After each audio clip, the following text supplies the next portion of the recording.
Pessoal, boa tarde a todos aqui presentes. Eu agradeço, né, a presença de todos. Hoje, quem vai apresentar, então, é o nosso representante de sempre, o Luciano. Ele é doutorando aqui do curso de pós em Economia. E ele também já concluiu o doutorado em Geografia e ele vai apresentar, então, uma parte da sua tese. Eu vou colocar um link logo mais para certificação. Quem quiser certificação deve preencher, tá bom? Fica à vontade, Luciano. Quem quiser fazer perguntas, pessoal, pode colocar no chat ou até depois, no final, vocês fazerem as perguntas para ele pessoalmente. Abrirem a câmera e fazerem as perguntas. Tá, pessoal, boa tarde. Então, como a Deise já me apresentou, meu nome é Luciano, eu sou doutorando no programa de pós-graduação em Economia da UNB, sou da área de concentração de Economia Política e Desenvolvimento.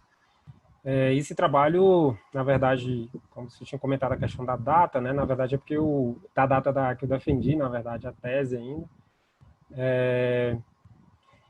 E esse foi um trabalho no curso que eu concluí, né, de doutorado no programa de pós-graduação em Geografia, do Instituto de Estudos Socioambientais lá da Universidade Federal de Goiás. E é um trabalho que eu abordei, né, na verdade, o tema, o título do trabalho, Spillovers Espaciais de Criminalidade na RID-DF, né, que é a Região Integrada para o Desenvolvimento do Distrito Federal e entorno. E com uma análise, né, um foco em análise de crimes contra a pessoa, na qual eu analisei homicídios, tá, dados do DataSUS, e crimes contra o patrimônio, no caso eu peguei roubos, na base da Secretaria de Segurança, nas Secretarias de Segurança Pública, né, na verdade, porque a RID é composta por municípios que compõem, né, o Distrito Federal, municípios do Estado de Minas Gerais e do Goiás, né. Então, meu orientador foi o professor Dr. Ivanilton, né, que é da área de geografia, né, e da área também de análise espacial, e da linha, né, que eu fiz lá, que foi a linha de desenvolvimento socioespacial. E o orientador foi um professor, Dr. Carlos Eduardo, que é um professor economista, doutor em economia, que é do Departamento de Economia da Universidade Federal de Roraima. Então, é praticamente o mesmo trabalho, como eu falei, né, a data da defesa foi dia 4 de maio desse ano. Então, só fazendo um overview, né, uma visão geral aqui da tese. Então, na primeira parte que eu vou explicar a introdução, né, a problemática, as justificativas de forma bem sucinta, já visto que a tese é bem longa, então eu peguei assim alguns pontos mais centrais, né, mas aí depois vocês podem fazer perguntas. Eu também disponibilizei para a Malu, e para quem quiser, o link da biblioteca da UFG, que está a tese na íntegra. Tá? O segundo capítulo da tese, eu faço uma análise teórica, né, e empírica de crime na geografia e em ciências sociais aplicadas. Na terceira sessão, no terceiro capítulo, eu faço discorro, né, sobre a RID e aí, entre parênteses, né, a desorganização social e espacial e econômica dela, né, com a utilização de dados descritivos. E na seção 4, né, eu, no caso, vou auferir os padrões geográficos e determinantes socioespaciais desses crimes, né, na RID, e aí em períodos específicos, né, foi entre 2010 e 2017 para análise de crimes contra a vida, no caso dos homicídios, e de crimes contra o patrimônio nos anos de 2017 e 2018, né. Daqui a pouco, quando eu for falar da parte mais introdutória, eu vou explicar a questão do corte temporal, né? E, por fim, a última seção da tese ela é composta pelas considerações finais, né, do trabalho. Então, na introdução, né, por que estudar crime? Né? Em termos profissionais, eu já trabalhei como economista por 4 anos, de 2010 a 2014, no Ministério da Saúde. Então, por um tempo, eu trabalhei na CEGEP, então trabalhava muito com dados, né, do DataSUS, e principalmente dados, né, de homicídios, né, enfim, vários outros, a própria economia da saúde também. Então, tem toda a explicação, né, de crime, várias dimensões que ela está atrelada, em questões sociais, né, culturais, enfim. E que principalmente na economia, que faz uma análise mais comportamental, né? Eu tinha falado no início ali, no making of, digamos assim, que na economia tem o trabalho do Gary Becker, né? Eu cheguei a fazer a disciplina com o professor Paulo Loureiro também, aqui no departamento, mas tem várias outras teorias, né, de crime.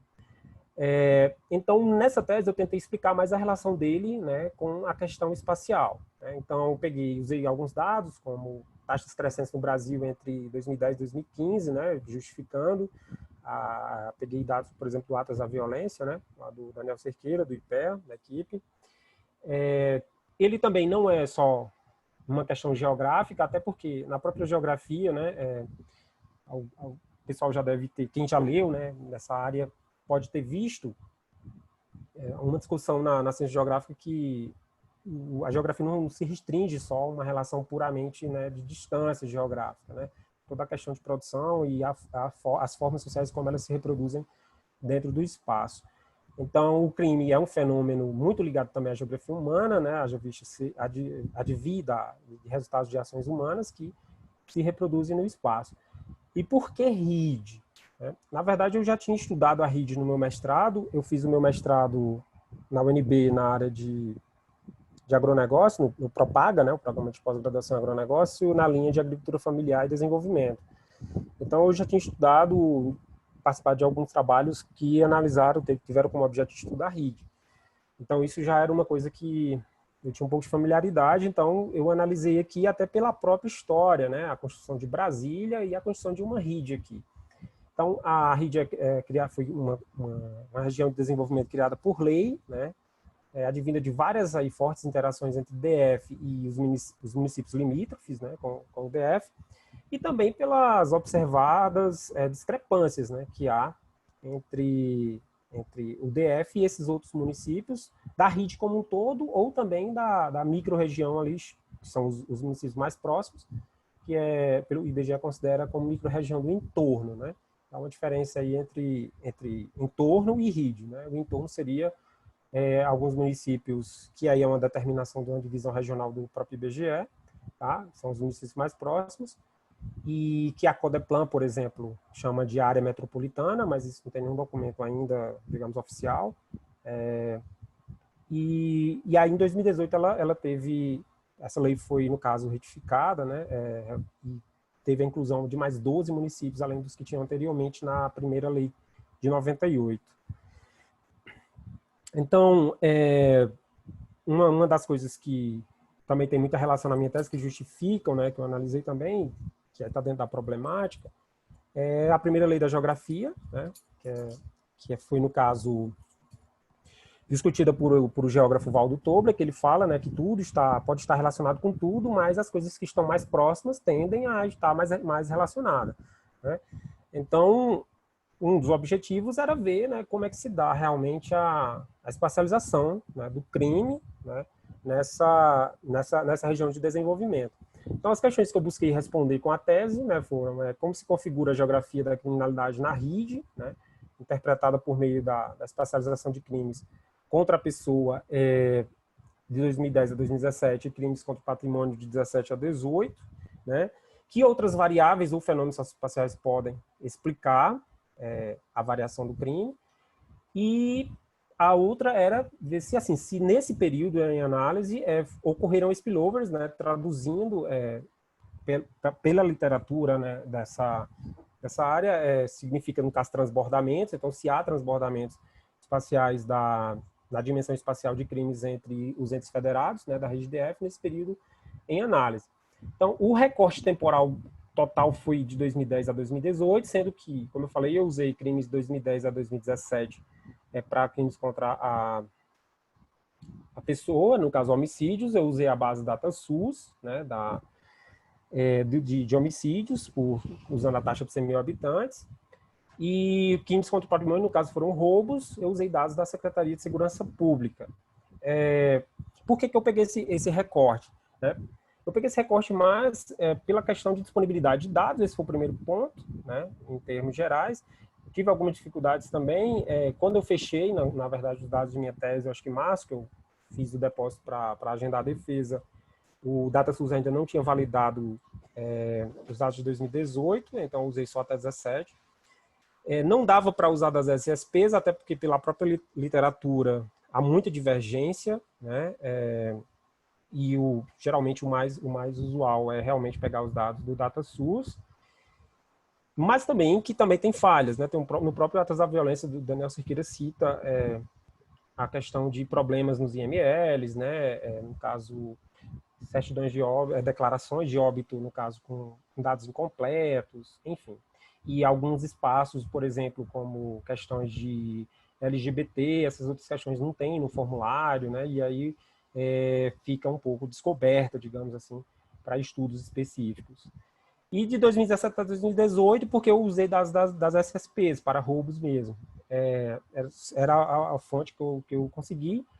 E eu tive vários problemas, porque eu abri vários chamados, né, em ouvidorias, serviço de informação cidadã, alguns negavam, outros mandavam os dados, e aí eu via que tinha várias inconsistências, devolvia. Enfim, depois, quando eu estava fechando, graças a Deus eu tinha feito o download, aí a Secretaria de Segurança Pública, por exemplo, do Goiás, que é o estado que tem mais municípios na rede, deu um problema, teve um inquérito dizendo que as estatísticas estavam erradas, né, até 2016, então eu não quis usar esses dados, e aí eu usei só 2017 e 2018, que eles disponibilizaram depois, né? Não sei se já voltou, mas eles não estavam divulgando mais as estatísticas, porque tinha um processo judicial, né, rolando contra esses dados. Enfim, as hipóteses que eu tive inicialmente foi que há uma formação de clusters, né, de crimes contra a vida e contra o patrimônio o DF e os vizinhos, principalmente os vizinhos diretos, né?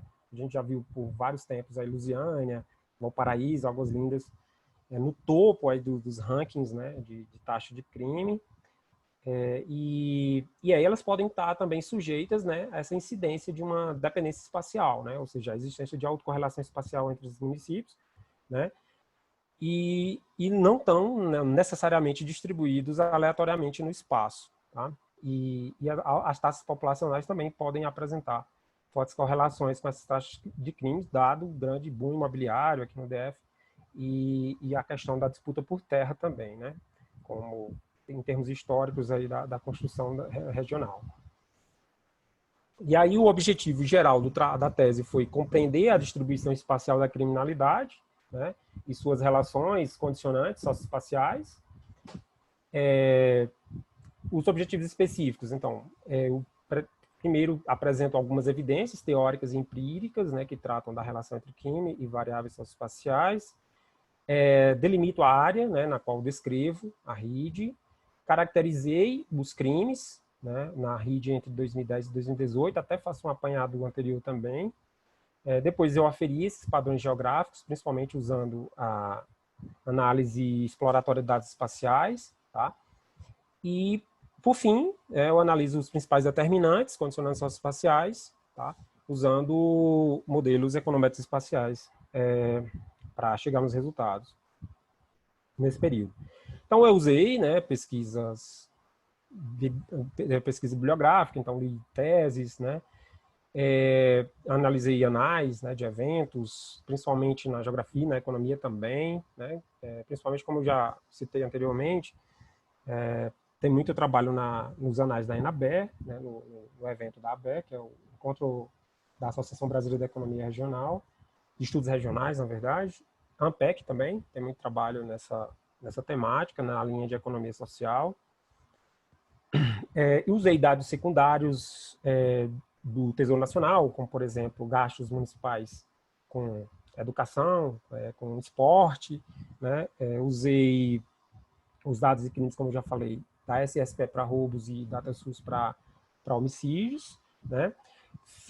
Usei esses dados para descrever tanto a região quanto a criminalidade, né? E, por fim, também fiz análise quantitativa, né, em termos de chegar nos determinantes. Sobre uma análise teórica e empírica, né? Assim, o que eu observei, né, o que eu concluí aí na tese, pelo que eu li, enfim, eu objetivei, é que o crime na geografia, ele vem sendo estudado há um bom tempo, Mas há várias teorias, na verdade, que não são exatamente só da geografia, nem são só exatamente não é uma coisa, digamos, como um feudo, né, só de uma ciência, o que é comum, né, em termos de estudo científico. Mas as principais teorias que se relacionam dos trabalhos que eu li falam, tem a teoria da atividade rotineira, né, que exatamente, principalmente na geografia, alguns programas como o da PUC Minas, a própria USP também, o UFC, estudam muito, né, o Unicamp também, que analisam exatamente horas específicas, por exemplo, que ocorrem estupro, e aí usam de siglas, se chama de informações geográficas, com todas as coordenadas, enfim. E a rotina que isso acontece, né, que é o que eles chamam de estudos muito por análise de eventos, né, em termos de análise espacial. Tem a parte mais comportamental, como do Gary Becker, né, que a gente, quem faz a disciplina na economia já deve ter lido, né, o Hamameshi, fala sobre suicídio. E uma das principais teorias, né, que foi a que eu me delineei mais sobre ela, foi a teoria da desorganização social, né, que é uma teoria composta por a chamada Escola de Chicago, né, que surge no início do século XIX, no final do século XIX, na verdade, e Chicago começa a se industrializar, né, aumenta a atividade industrial lá, então há muita migração para lá, de vários lugares da Europa, enfim. E a cidade começa a ser constituída de guetos, enfim, tem toda... Alguns autores chamam também, né, bem conhecido como a teoria do caos social, e aí uma obra bem seminal, digamos, foi a do Parque Bourges, né, que é a obra The City, a cidade, né, eles relacionam, fazem toda a descrição do aumento da criminalidade, toda a falta de controle social que gera, né, lá, delinquência juvenil, que já é de dois autores mais posteriores a esses dois, que foram alunos deles, né, que é o Shaw e o McKay. E aí, enfim, há todo um avanço em cima dessa discussão, principalmente a teoria da desorganização social, e aí dentro da própria geografia, né, começa a ter um avanço em termos de críticas também, né, e o que eles se dividem meio que entre geografia liberal e radical, então alguns citam, né, que esses estudos são importantes para a ciência, para a geografia como um todo, mas que a gente estuda muito, mas que os estudos eram muito voltados a homicídios específicos, né, relacionado a regiões muito pobres, que a gente já se deduz que há realmente uma tendência a isso. E tem a parte mais radical, né, que fala que a gente tem que estudar isso, inclusive com o próprio desafio para a minha tese, né, que também tem que usar também para estudar crimes de colarinho branco, né, de corrupção, né, isso também pode ser aplicado, tá? Crimes também de raça, né, de gênero, enfim, essa corrente de autores é chamada mais de geografia radical, né? Então, eles criticam e acham que tem que ter esse preenchimento de lacunas. Ali na década de 70, né, há um boom na questão de métodos de análise espacial voltados para crime. Então, a gente tem, principalmente em termos de econometria espacial, a gente tem o Luke Anselin, né, que é um dos principais pesquisadores internacionais, que também é de Chicago, tá? Houve um aumento nos grupos de trabalho, tanto, por exemplo, no ENABE, como eu falei, ANPEC também, mais trabalhos, principalmente no início dos anos 2000, e ENABE também. Então, há estudos em grandes cidades, em regiões metropolitanas, né, nas pesquisas que eu analisei, nos anais e revistas, como eu falei, né, sendo que, por exemplo, na economia também se destaca muito a parte mais comportamental, né, do crime. E aí, seguindo, né, a região integrada, a RID, como eu falei, eu dividi a seção da RID em 3 tópicos, né? O processo de formação histórica, né, da RID, a RID como escala, né, regional, ela como região, né? Aqui eu não vou me alongar, mas lá na tese eu escrevo um pouco, mas também não me aprofundando nisso, né? Porque assim, o conceito de região na geografia ele tem vários conceitos lá e não é como na nossa ciência, na economia, né? Mas que uma parte, algumas correntes da geografia seguem muito, né? Essa definição de região, principalmente nos estudos mais recentes, né? Que estudaram principalmente transbordamentos, né, efeitos de aproximação, índice de localização, enfim, trabalhos mais novos também, como o do próprio Krugman, né, que ganhou o Nobel. e depois eu faço a caracterização socioespacial, né, da RID. Então, a RID, ela é composta, primeiramente iniciou, né, com uma lei complementar, em 98, ela era composta por 22 municípios, né, sendo 19 municípios de Goiás, o Distrito Federal e 2 de Minas.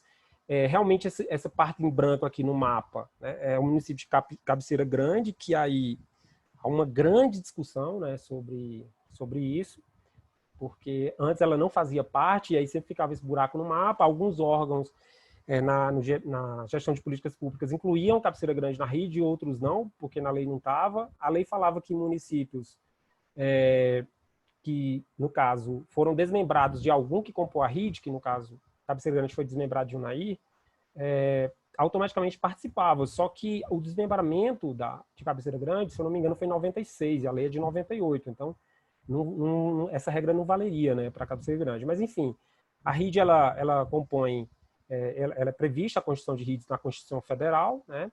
Ela é composta por mais de municípios de mais de um estado, e o próprio governo do Distrito Federal já tentou, né, determinar, na verdade, uma divisão regional usando municípios mais próximos, como eu falei, e caracterizando como área metropolitana, e tentou mudar o Estatuto da Metrópole, né? Foi uma medida provisória, foi publicada, na verdade, uma medida provisória que depois não se tornou em lei, porque isso tem que ser realmente uma lei federal, não pode passar simplesmente só pelo aval da Câmara Legislativa.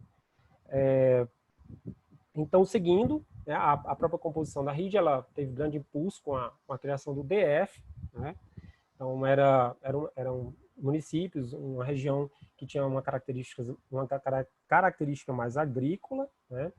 E aí, com o decorrer do tempo, né, em termos de se transformar em uma metrópole, né, passa a ter realmente uma característica mais urbana, né, nisso, que aí se relaciona muito com a teoria da desorganização social, né, que está muito relacionada à questão da urbanização.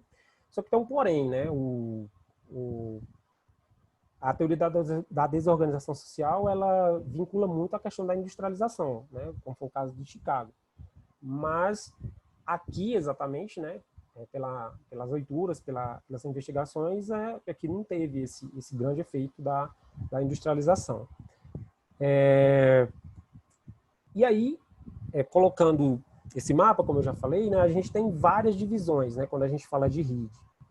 Então, tem a RID agora, mais recente, né, que foi uma lei complementar de 2018, que acrescentou mais 12 municípios em relação àquele anterior. Tem a classificação a gente chama de ANB, que é alguns estudos que a Codeplan faz, na verdade, instituído por uma nota técnica da Codeplan.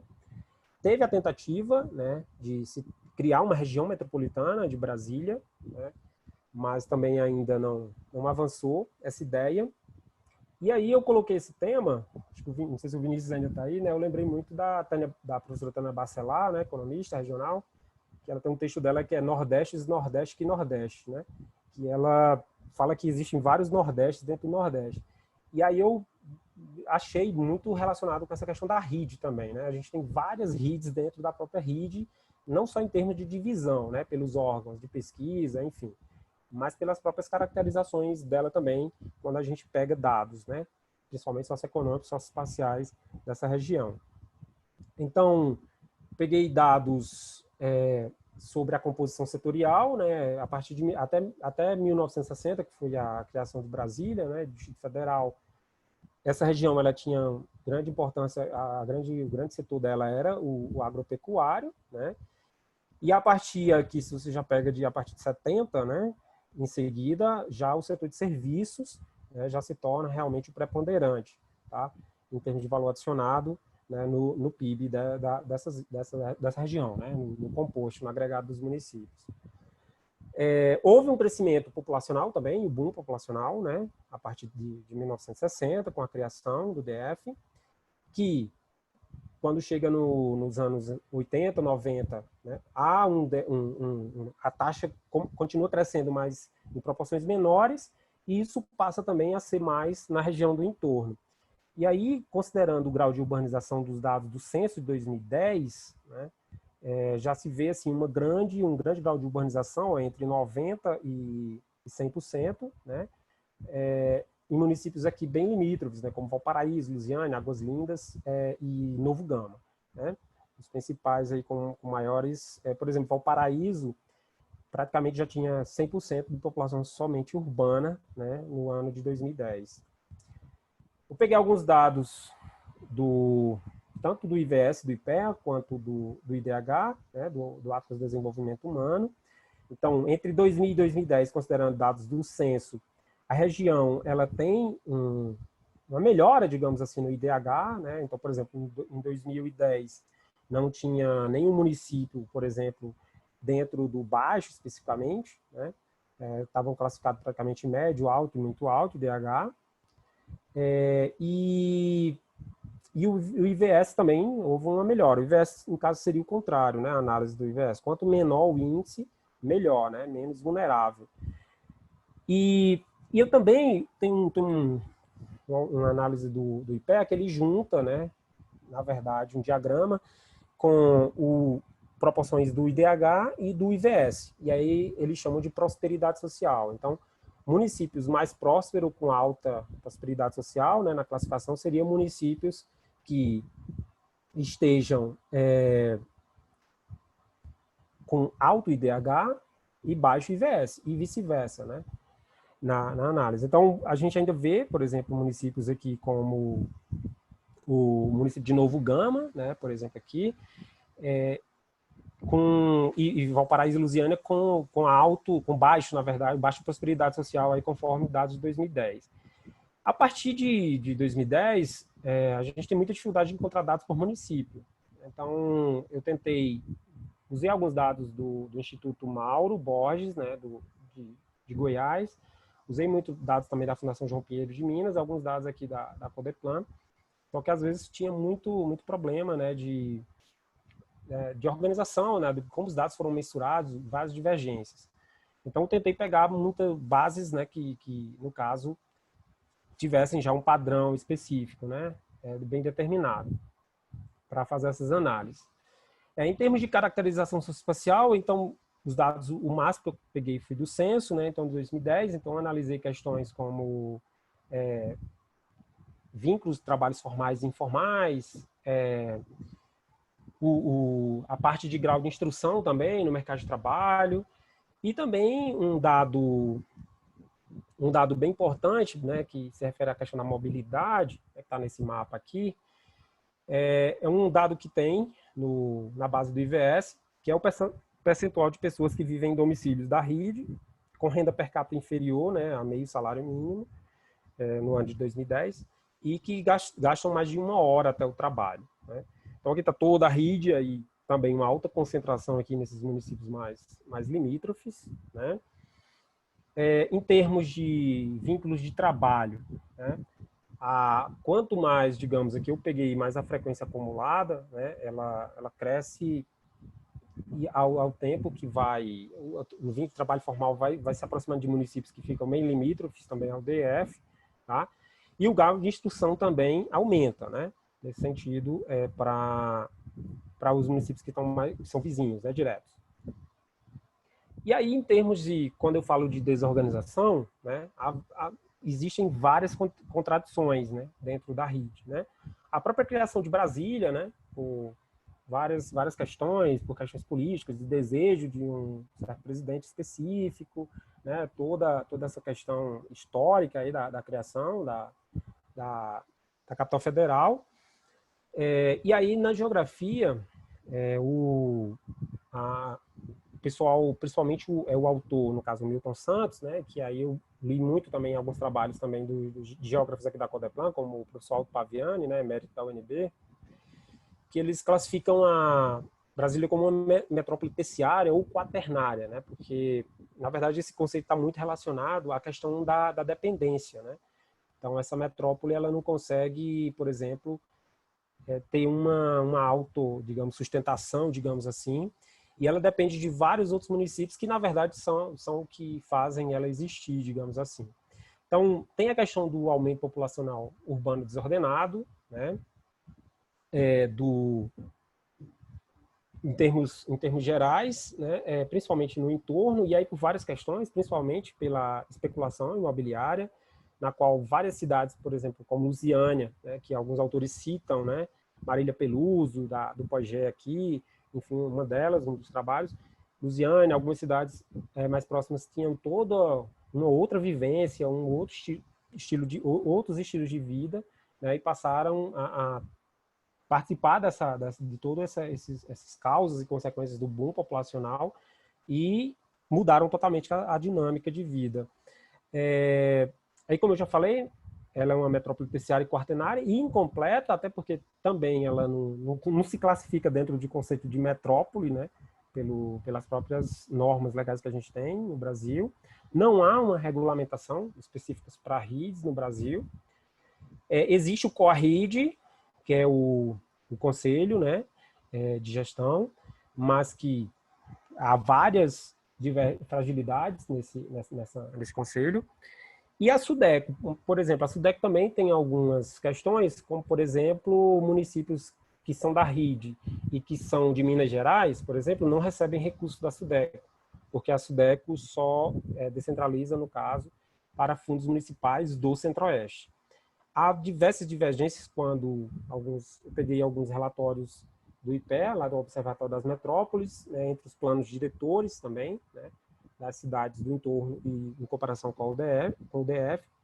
Há trabalhos, né, que citam grande segregação residencial, principalmente nas faixas de baixa renda, né. Tem um trabalho de um amigo meu, que foi tese também, que ele analisa isso, né, principalmente no período pós-crise, né, 2008, e também há trabalhos na própria análise de recursos que são descentralizados, né, para esses municípios da RID, que houve várias questões, não teve, na verdade, nenhum critério técnico para inserir 12 municípios nessa RID agora na lei de 2018. Foi uma questão totalmente, assim, que até hoje, assim, os trabalhos que eu li, eles não chegam a uma conclusão, porque fala que não foi por recurso, não foi por questão política. Teve parecer técnico que falou que não era justificável inserir 12 municípios. Por exemplo, muitos deputados que defenderam, os municípios, na verdade, no geral, quando analisou-se o recurso como um todo, eles passaram a ganhar menos, né, na verdade, do que antes. E aí, devido a todo esse contexto, né, tem vários problemas sociais, né, ecológicos, demográficos e políticos aí que estão inseridos dentro dessa discussão, né? E aí um deles, né, é a criminalidade, que aí é o objeto de estudo aqui do meu trabalho. Então, algumas condições sobre crime e condições socioespaciais, só caracterizei no geral, né, no Brasil.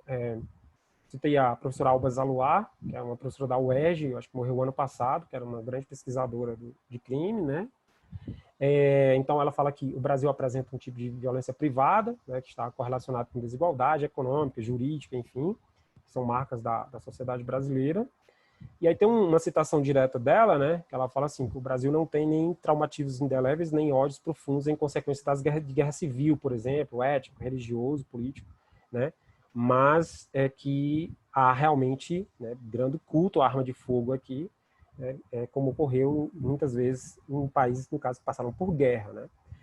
Então, uma citação também da professora Maria Peluso, né, que ela fala que municípios como Novo Gama, Valparaíso, né, receberam grandes fluxos migratórios, né, que se fixaram aqui, ou que tem um filme, né, que é Velhos Conterrâneos de Guerra, né, que fala toda a história de Brasília.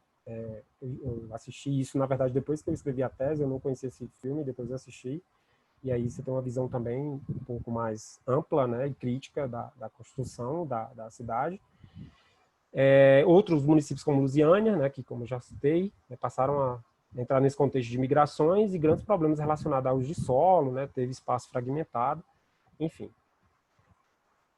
E aí, a quarta seção da tese, né, eu caracterizo essa parte de crimes, né, contra o patrimônio e contra a vida, faço uma análise de dados, na verdade tem uma seção mais metodológica na tese, e, por fim, eu faço a ED, né, que é a análise exploratória de dados espaciais, e estimo os modelos econométricos no quarto para chegar nos determinantes. Então, em termos de caracterização de crimes, né, eu peguei a RID na sua última composição, né, pela Lei Complementar de 2018. Então, eu peguei dados do DataSUS a partir de 1980, né, só como um pontapé inicial. Então, realmente, assim, no início da década de 80, a taxa de crimes ali não chegava, né, a 30 homicídios uma taxa por 100 mil habitantes, mas a partir do ano 2000, principalmente, essa taxa chega a quase 50 aí no ano de 2010. Depois, além disso, eu analisei a RID, né, de uma forma colocando só o DF, ela sem o DF, e isolando também o DF. Então, aqui na azul, né, seria a RID DF como um todo, ela completa, a laranja, ela sem o DF, e, por fim, o cinza isolando só o DF. Então, o DF realmente, a partir de 2010, já começa a apresentar uma queda, né, nessa taxa de homicídios. Isso praticamente também em outros dados do Fórum Brasileiro também já era previsto isso. E o da RID também, o da RID sem o DF, ela começa a ter mais altas taxas, principalmente chegando, né, a 40, né, depois ali do grande boom no entorno também, principalmente populacional, né, no início da década de 90, né. E aqui eu peguei já mais recente, né, no caso de 2010 a 2017. Então, aqui é o total bruto, na verdade, de homicídios, não está por taxa nesse gráfico aqui, que cinza, né? Tá a RID DF como um todo, né? E aqui a RID sem DF e o DF que apresenta realmente uma queda, né, depois, principalmente ali de 2010 e 2015, digamos assim, e continuou em decrescimento até 2017. Em termos de municípios, né, pelos dados brutos aqui, em termos de taxa, que está em taxa de homicídio, a gente já observa uma concentração, né, entre o DF, municípios aqui como Formosa, Águas Lindas, Valparaíso e Novo Gama, com altas taxas aí, no caso, chegando até uma taxa de 50, tá? Aqui está a taxa média de homicídios, o gráfico anterior que eu tinha mostrado era no caso, em dados brutos, né, o total de homicídios. Aqui eu já peguei em taxa por 100 mil habitantes, já mostra também a discrepância total entre o DF e a RID sem ela, né, e a RID como um todo também, se aproximando aí de 50, enquanto o DF já está caindo ali, se aproximando de quase 20 em 2017. Tá? E usando a classificação do IBGE, né, o IBGE, em termos de divisão regional, ele tem uma divisão por macro-regiões e micro-regiões. E aí eu peguei, por exemplo, só a micro-região do entorno, né? Então, a micro-região do entorno, ela apresenta altas taxas, principalmente aqui, né? Em municípios que chegam até 80, né? A taxa de homicídios por 100 mil habitantes. E aqui nessa coluna aqui eu analisei mais a questão da variação, né? O coeficiente de variação, média e desvio padrão. E aí, quando a gente pega os municípios que já se aproximam mais, que estão mais diretos, essa variação é bem menor, né? O CV, por exemplo, fica abaixo de 30%. Então, são altas taxas, né, na verdade, em termos médios aqui, com baixa variação, né? Principalmente de municípios limítrofes. E aí eu fiz algumas classificações, né, a partir dos dados do DataSUS, que foi possível, né, principalmente homicídios de jovens, né, do sexo masculino, declarados pretos ou pardos e atingidos, por exemplo, por arma de fogo, né, de 2010 e 2017. Praticamente os mesmos municípios aparecem aqui, no caso só surge, no caso, anteriormente, na verdade, era Planaltina, que surge o município de Formosa também. Isso já era, em termos de faixa etária, né, altas taxas de homicídios em municípios limítrofes também com baixa variação, né, nessa coluna aqui, da linha cinza, tá? E pelos próprios dados da Organização Mundial da Saúde, né, realmente já há uma tendência, né, a ter altas taxas de homicídio em termos mundiais de jovens, né, de pessoas aí na faixa etária do sexo masculino e da faixa etária entre 15 e 29 anos, o que também foi característico aqui na RID. DF. Gente, se eu estiver estourando o tempo, me avisa aí. Eu vou correr aqui. De roubos, entre 2017 e 2018, em termos de taxas, né, também há uma situação bem parecida com o gráfico anterior. né, no geral. E quando eu coloquei em termos percentuais, né, por 100 mil habitantes, tem município, por exemplo, como Valparaíso aqui, né, que chega a taxas de mais de 1.000, né, roubos por cada 100 mil habitantes, né, na proporção. Na análise de dados espaciais, então, o que eu fiz? Né? Qual foi os procedimentos que eu utilizei? Então, era verificar o tipo de dado, né? Definir a partir dos estudos, das evidências que eu tive acesso, definir as variáveis dependentes explicativas. Então, em termos de variáveis dependentes, o mais recomendado era a taxa por 100 mil habitantes, né? No caso de homicídios, de roubos também, né?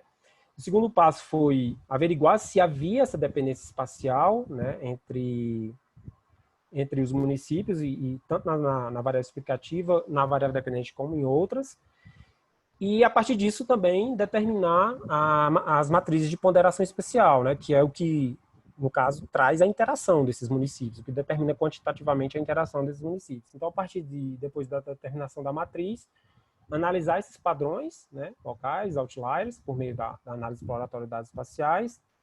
Depois, né, estimar um modelo simples de MQO e verificar, né, a questão por onde havia, na verdade, as interações, né, por exemplo, seja pela variável dependente ou pelos erros, né, e, por fim, né, utilizei esses resultados estimados por MQO em caso de não detectar a dependência espacial, né? Então, justificaria-se pelos dados que não teria, né, essa interação espacial, ou, caso contrário, escolher um modelo robusto usando critérios de informação e analisar essas interações espaciais. Então, eu usei as matrizes de ponderação espacial, né, para calcular a autocorrelação, o índice de Mora, né, que analisa a relação em termos médios aí, né, em cada variável do município, né, e automaticamente no geral também, em termos de RID. E os modelos de regressão espacial, eu fiz todo um procedimento metodológico usando critérios de informação, usei um artigo do Jornal do Stata de 2017, na verdade, que trazia a parte explicando, né, todo o procedimento e a teoria do painel espacial, e a determinação, alguns outros trabalhos como o do Lesage Pace, né, que são trabalhos mais recentes e que são bem citados, que demonstram, na verdade, todas as condições, né, e limitações dos modelos espaciais e trazem algumas evidências também, né. Então, na verdade, no trabalho, o modelo que mais se adequou, tanto em termos teóricos, né, como também em termos metodológicos, foi um modelo Derby, né, espacial, que analisa a interação, né, pela variável dependente, né, e também, né, pelas variáveis explicativas. Então, o modelo ele traz a variável dependente, seria os crimes, né, traz a matriz de interação, que é a WY, né, o coeficiente dela, tá? Traz a matriz de variáveis explicativas, mais a matriz de variáveis explicativas dos municípios vizinhos daquele município em que você está analisando, né, que é a matriz WX, certo? E aí eu usei isso também, né, com a variação no tempo, né, com a estimação de dados em painel. Então, começando na análise exploratória de dados espaciais, na LISA, né, que é uma análise local aí das taxas médias de homicídios por 100 mil habitantes da RID, a gente observou a formação de alguns clusters, né? Então, municípios aqui, né, como Lusiânia, Ocidental, Valparaíso e Novo Gama, ficaram dentro de um cluster, né, denominado alto-alto, né, na análise. No caso aqui eu usei o GeoDA, né, para fazer a análise exploratória, e depois eu peguei os dados dos resultados e manipulei no ArcGIS.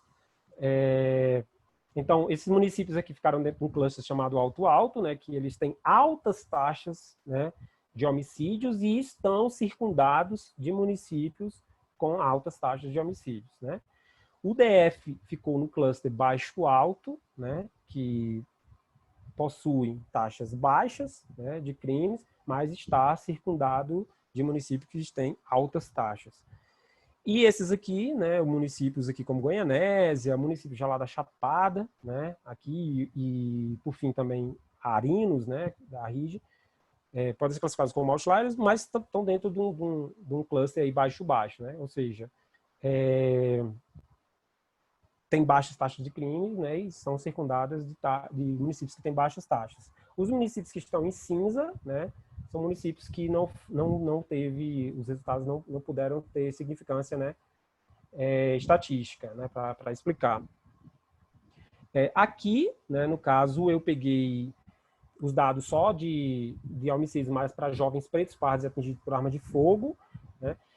E aí houve, né, no caso, o município de Cidade Ocidental sai, né, não muda muita coisa nesse sentido aqui, mas fica Valparaíso, Novo Gama, Lusiânia, dentro do mesmo cluster, ainda alto, né? O município de Vila Propício, o município aqui próximo, ficou dentro de um cluster alto, né, uma taxa alta, circundado por baixos, né?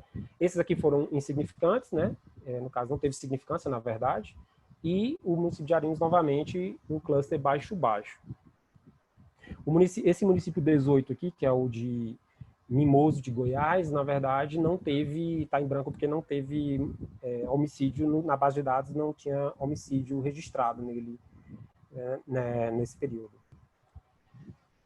Aqui está o diagrama de dispersão, né, utilizado a partir dos dados anteriores, que é o que a gente chama de diagrama de dispersão de Mora, né, na qual cada quadrante desse indica, né, então, a formação dos clusters.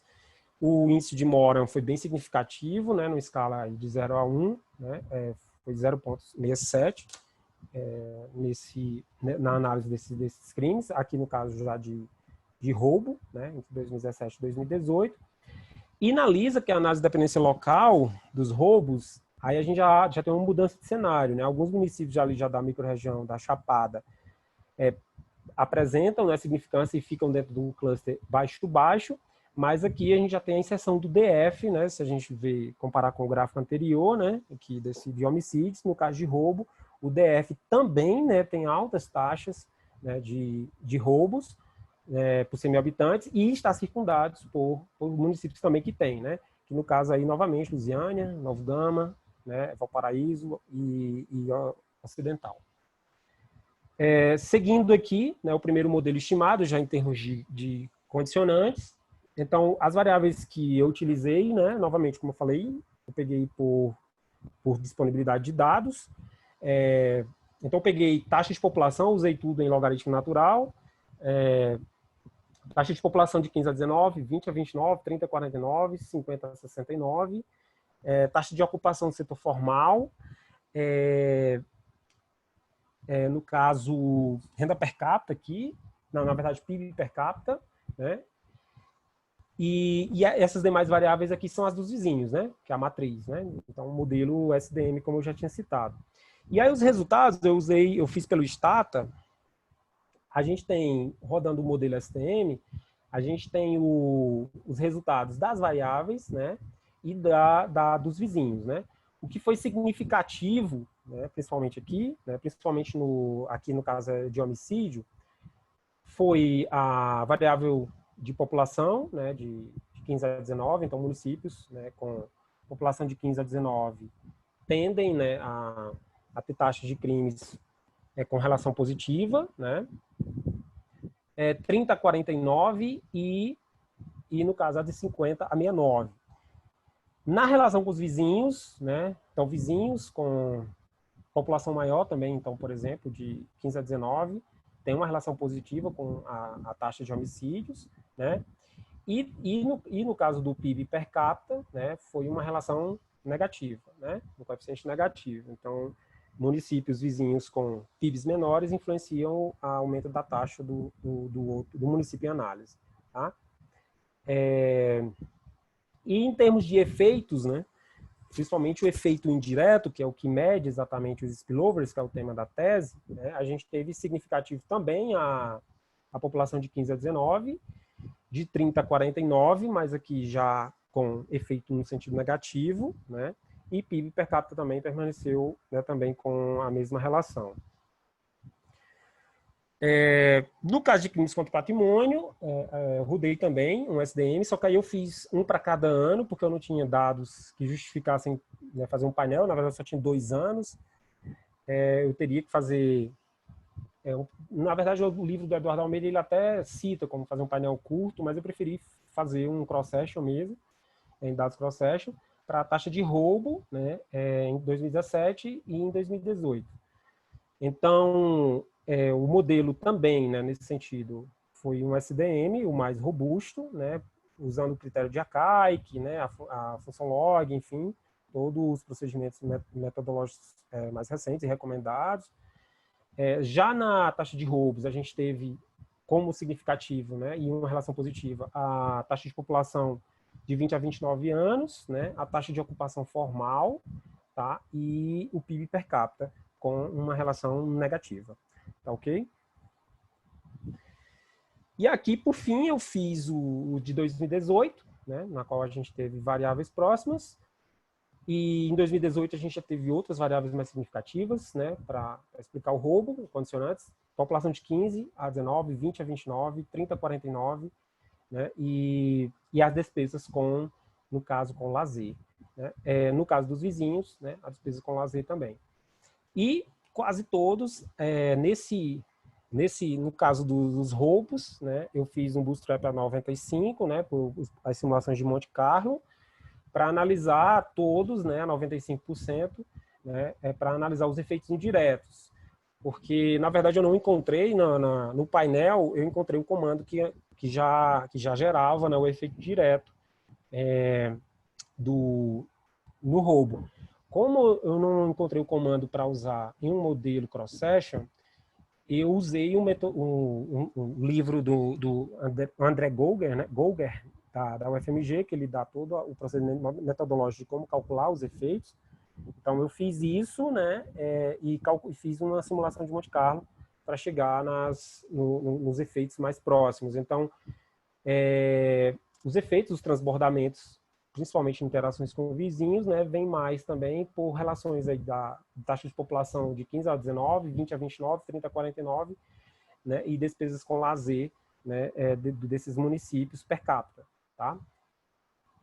Por fim, então, como já tinha visto, né, na verdade, as principais considerações que eu tirei do trabalho, né, do crime na geografia, na verdade, não existe um crime específico nesse sentido só da geografia. Na verdade, as principais teorias são muito ligadas também à sociologia e existem várias e um ponto, né, que devido a essa discussão de geografia liberal e radical, as análises espaciais, né, esses estudos mais quantitativos no Brasil, principalmente por críticas, né, de uma geografia teorética, pararam um pouco na década de 70, né? Há trabalhos do próprio IBGE que citam isso, enquanto o resto do mundo isso avançou muito, né?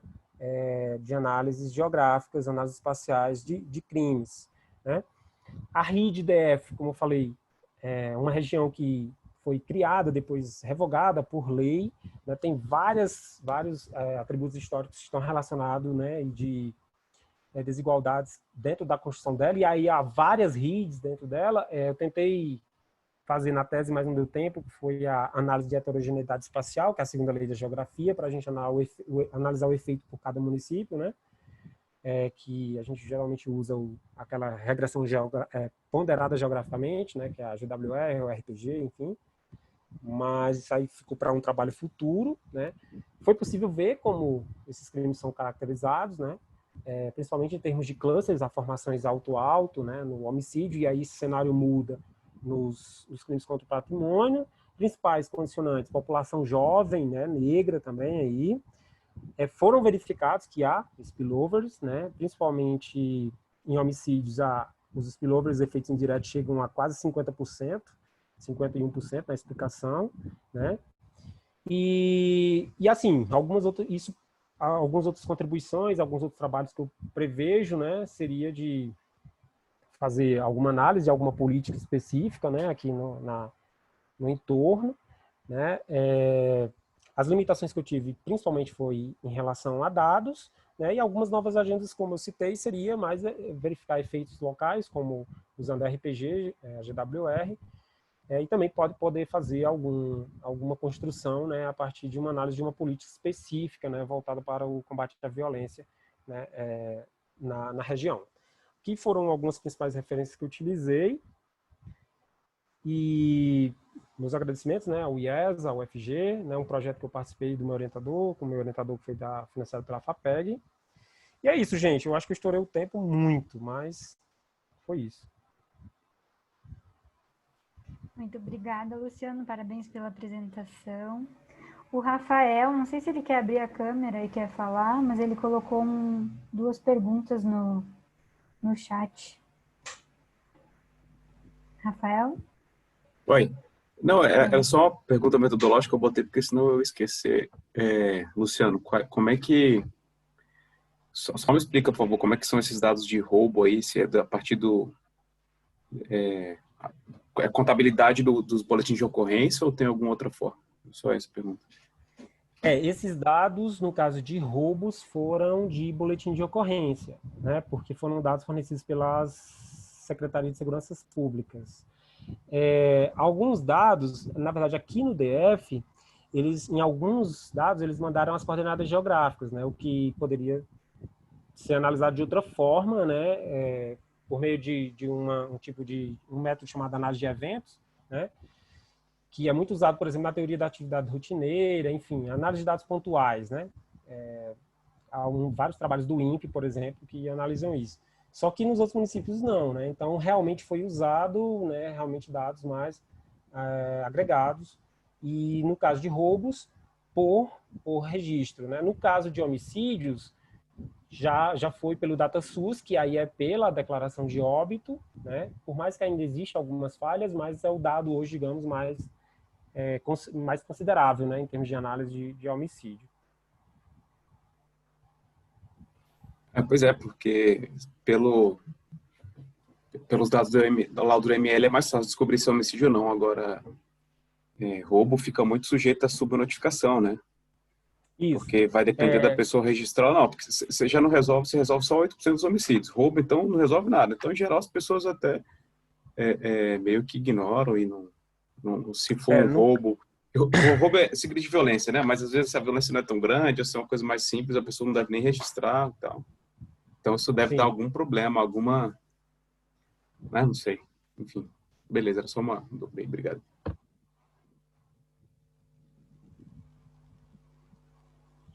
Mais alguém?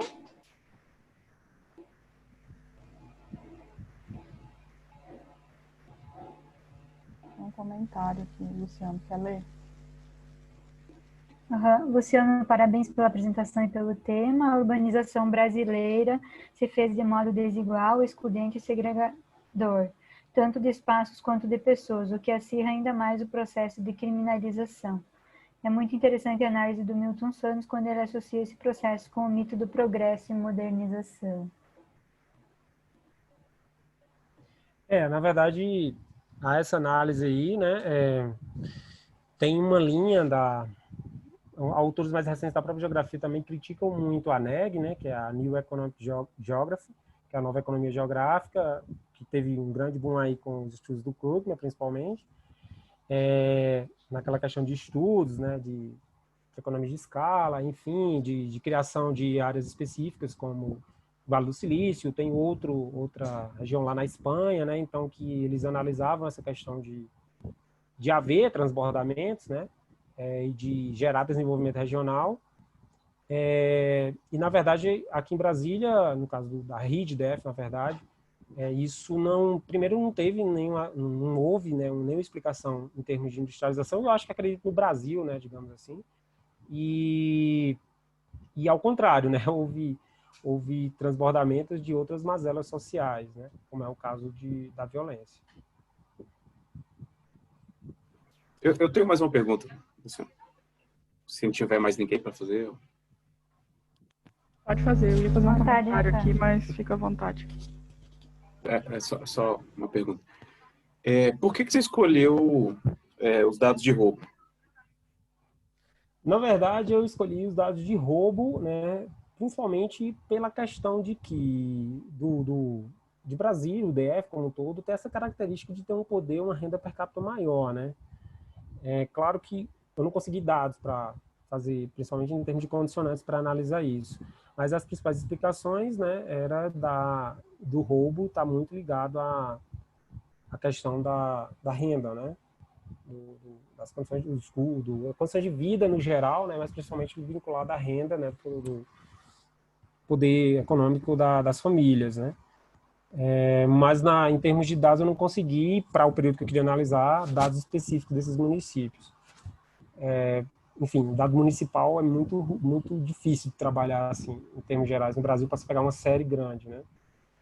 Mas essa foi a principal justificativa, e também pelos próprios estudos, né? Claro que há outros, né? Mas assim, para esses municípios eu não ia conseguir uma coisa mais detalhada, né? Como, por exemplo, um roubo específico como de veículo. Há alguns estudos. Eu vi se eu não me engano, é uma tese da Economia Aplicada da Federal do Rio Grande do Sul, que tem um cara que analisa a questão de seguros, né? E ele analisa a questão do roubo de veículos, né?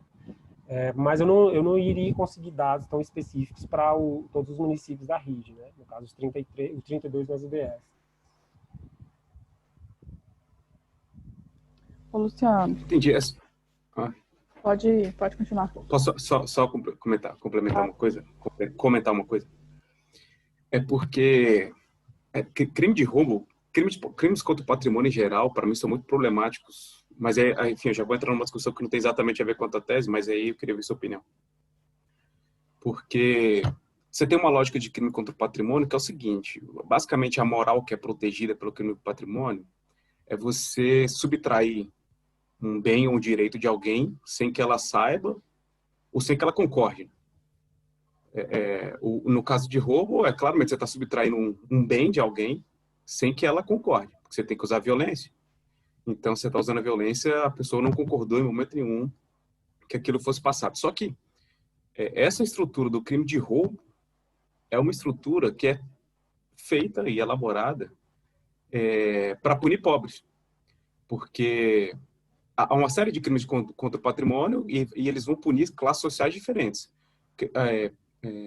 Crimes contra pobres, que tipo que pobres cometem, normalmente são crimes que você tem que ter contato físico, que é o caso do roubo. Você tem a violência e tem o contato físico. Você vai ter o contato com o celular, com o computador, com o carro, com a casa de alguém. Quem comete esse tipo de crime são pessoas que não têm acesso a outros tipos de modo de praticar o crime. Por exemplo, não tem acesso à informação, não tem acesso ao conhecimento. Se a gente pensar em outro crime contra o patrimônio, como, por exemplo, inside information, ou pensar em qualquer outro tipo de crime contra o patrimônio financeiro, você não vai ter pobre cometendo esse crime por uma razão óbvia. Primeiro que eles não têm acesso, em geral, não têm acesso a conhecimento, não têm acesso a informações, e tampouco têm os meios possíveis para cometer esses crimes. E são crimes que não demandam um contato físico. Então, a partir do momento que você escolhe um tipo de crime que é sabidamente ligado, sabidamente assim, no sentido eu estou explicando, eu não estou dizendo que isso é um conhecimento amplo, mas que são crimes que, quase por definição, são crimes cometidos por pobres, é natural que vá ter uma relação de partida sobre onde é que você vai encontrar, né? Você vai ter normalmente áreas mais pobres e áreas mais pobres próximas de áreas mais ricas, que é o que a tua pesquisa mostrou, especialmente na parte sul ali, né? Que fica mais ao sul Sim. Então, quando vai explicitar crimes contra o patrimônio, se de repente fosse possível, né, fazer... Aí você tem uma série de implicações, né? Você tem, por exemplo, é mais fácil você registrar a ocorrência. Agora, você pensa em um crime contra o patrimônio, por exemplo, vamos supor que seja crime. Eu compro um computador nas lojas americanas, as lojas americanas não me enviam o produto sequer e não me devolvem o dinheiro. Cara, eles subtraíram alguma coisa, um bem de mim, sem que eu autorizasse, né?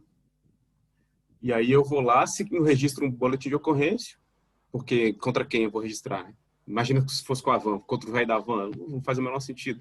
Eu não registro o boletim de ocorrência e quando alguém me devolve o dinheiro, quando ele me devolve o dinheiro, eu já fico satisfeito, tá bom, às vezes me devolve em dobro, eu ainda fico feliz. Pelo Código do Consumidor, eu fico feliz. Mas quando eu tô... Só um pouquinho aqui no meu microfone, acho que deu problema. Mas quando eu tô... Quando alguém furta o meu celular, aí imagina alguém furtou meu celular, a polícia vai lá e recupera o meu celular. Eu não fico satisfeito de ter o celular de volta. Eu quero o celular e quero que a pessoa seja processada penalmente, eu quero que ela seja presa e eu vou atrás dela. Então, além por definição, ser um crime cometido contra pobres, a persecução penal ainda é muito mais pesada, porque eu quero que o cara seja preso. Para mim não é suficiente ele só me devolveu o meu celular, ao passo que quando eu tomo um calote ou no mercado financeiro ou numa loja de varejo, como deu exemplo, eu estou satisfeito em pegar o meu dinheiro de volta, eventualmente com uma correção ou não. Então, queria ouvir de você um pouco sobre isso, né? Porque se você já tem entre aspas, viés político, jurídico de partida, é natural que aqueles resultados façam isso. E se teria alguma forma de você pensa de tratar esses elementos? Você tratou na sua tese, porque aqui você conseguiu apresentar, obviamente, são peças muito curtas. Enfim, desculpa se eu me alonguei. Não, tranquilo. Não, na verdade eu pensei muito, né, nessa questão e eu pensei, na verdade, em nem usar, na verdade, na época, esses dados de roubo, né? Porque eu tive vários problemas. Um deles foi, por exemplo, a questão do inquérito, né, que foi aberto lá na SSP Goiás. Depois eles disponibilizaram só 2017 e 2018. Mas tem toda essa questão que você discute mesmo e que quando a gente pega de forma agregada, né, da forma que eu peguei na tese, pode gerar, né, no caso, essas várias indagações aí que você fez, né, que aí é o problema, né, digamos aí, em termos quantitativos, que chama de falácia ecológica, né, no caso, na análise de dados espaciais. Mas, assim, a minha grande limitação nesse sentido foi mais quanto a oferta de dados, né, no caso, para a região, e por município no Brasil como um todo, como eu já tinha falado antes. Mas, assim, há trabalhos no Brasil, né, que já analisam especificamente algumas ações, né, alguns trabalhos publicados na ANPEC, por exemplo, que avaliam políticas públicas, analisam medidas como medidas de toque de recolher, se eu não me engano, que foi uma medida que começou em alguns municípios de São Paulo, como Fernandópolis, né, e aí já traz uma análise mais, no caso específica, né, e no caso de uma intervenção também, né, de uma política pública nesse sentido. Mas no caso do meu, eu fiquei muito limitado à questão dos dados fornecidos e eu tinha um tempo, né, também para apresentar. Beleza, obrigado, Luciano. Valeu. A minha pergunta é: você acha que seria interessante acrescentar uma variável ambiental nas suas variáveis? Por exemplo, poderia ser, eu estava pensando aqui, se não poderia acrescentar a área verde dos municípios. Isso poderia ser feito com o ArcGIS, né, para selecionar uma proxy, né? Se seleciona por cima. Eu estava só pensando, porque se existe na teoria econômica da economia ambiental todas essas relações, né, entre área verde e desenvolvimento populacional. Para essas áreas específicas, eu não sei se caberia, assim, eu não achei nenhuma evidência específica. Um único trabalho, assim, um ou dois trabalhos assim, que eu tive acesso e eu li, foi de crimes ambientais. Aí sim, tinha dados ambientais. Que é um trabalho, inclusive, que é uma tese orientada pelo Paulo Loureiro, né, na aplicada, em que há esse estudo, né, no caso de determinantes de crimes ambientais.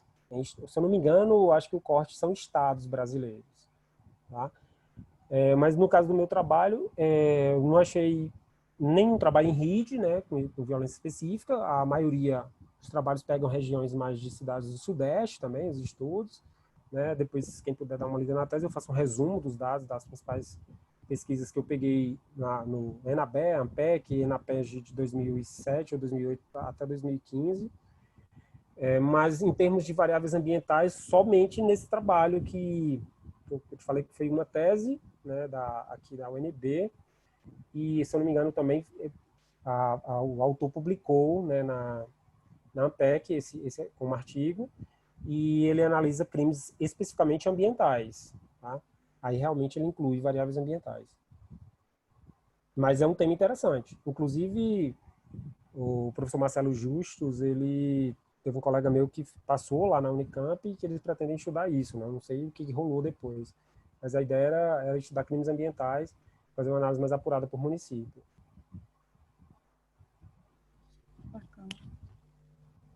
Luciano, Não, na verdade é mais um comentário, assim, tu tem alguma ideia do porquê que tão poucos municípios deram significativos? Porque lá na parte dos clusters, né, basicamente você conseguiu, apareceram 2, assim, mas que chamaram atenção e muitos municípios não deram significativos. Você tem alguma ideia do porquê isso pode ter acontecido? Bem, aí, assim, as várias considerações, conclusões que eu tiro, assim, especificamente, muitos podem não ter, como eu falei, o caso da a RID aumentou 12 municípios em 2018, né, e não foi por critério político, assim, porque não ia aumentar o recurso, incluindo mais 12 municípios, os recursos destinados a municípios da RID não iam aumentar, ao contrário, isso diminuiu, tem uma tese, inclusive é professor do IFB também, ele analisou isso, na época ele trabalhava na Sudeco e ele pegou todas, né, os recursos transferidos para esses municípios. Não teve a análise técnica, não, enfim, tem todo, na tese dele ele analisa todas as decisões do legislativo quanto a essa nova reconfiguração, digamos assim, da RID. E assim, tem municípios que não tem nenhuma ligação, né, especificamente com o DF, com a criação, né, dessa RID, ou seja, como eu também falei antes, né, existem várias RIDs dentro da RID, então possivelmente também seja por isso, não tem nenhuma relação socioespacial direta, né, que seja explicada, né, por ele estar dentro de uma região de desenvolvimento. Até porque não há ações voltadas nisso, a governança da RID é muito ruim também, né? E além dessa grande disputa aí de divisão regional, né? Tanto que a Codeplan também ela tem uma pesquisa metropolitana que ela inclui especificamente só aqueles 19 municípios que compõem a MB, né? Que é a PEMAD, né? Pesquisa Metropolitana para Amostra de Domicílio. E alguns municípios ela desconsidera, né? Por questões, né, de que, utilizando, analisando as variáveis socioeconômicas, socioespaciais desses municípios, alguns não apresentam nenhuma relação direta, né, em termos de fluxos, mobilidade, trabalho, enfim, com o Distrito Federal, por exemplo, né, que seria a sede aí da RID. Ok. Mais alguém? Bom, então, pessoal, agradeço. Parabenizo mais uma vez o Luciano, muito bom trabalho. E convido vocês, então, para o próximo webinário, que é no dia 26, vai ser o Fernando, da Economia Política, que vai apresentar. E no dia 10 de dezembro será o nosso último webinário desse ano, que será o Alexandro, da Economia Ambiental. Estão todos convidados. Para quem não viu ali no chat, eu coloquei o link para a certificação. Peço gentileza que preencham. E obrigada e tchau.